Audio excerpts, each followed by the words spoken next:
Toujours intéressant de constater comment un consensus peut être modifié quand il s'agit de valoriser une situation. En ce moment, nous voyons bien que les hommes politiques ont une difficulté à exister pendant la trêve olympique.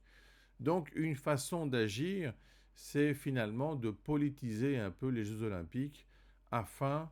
effectivement d'exister. Le problème, c'est que ce n'est pas donné à tout le monde.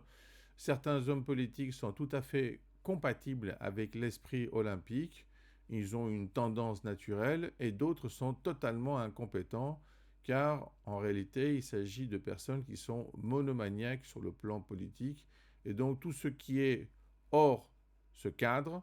n'est pas valable pour eux, n'est pas compatible avec leur manière d'être. Cela veut dire quoi concrètement? Eh bien, tout simplement que quand on a une vision partisane de la vie, il est difficile d'avoir aussi cet esprit olympique qui est fait pour tout le monde. Donc on voit, grâce à cette trêve olympique, que certains hommes politiques sont tout à fait capables non seulement d'exploiter, mais de valoriser cette période olympique, et d'autres en sont complètement incompétents, et c'est un signe, car cela veut dire qu'ils n'ont pas de plasticité, ils ne sont pas capables non plus de s'adapter aux nouvelles conditions, et finalement,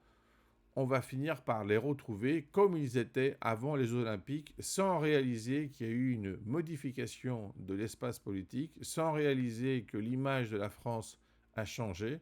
et par conséquent, ils vont rester en arrière, comme s'ils avaient trouvé un obstacle insurmontable, qui était simplement l'organisation des Jeux Olympiques.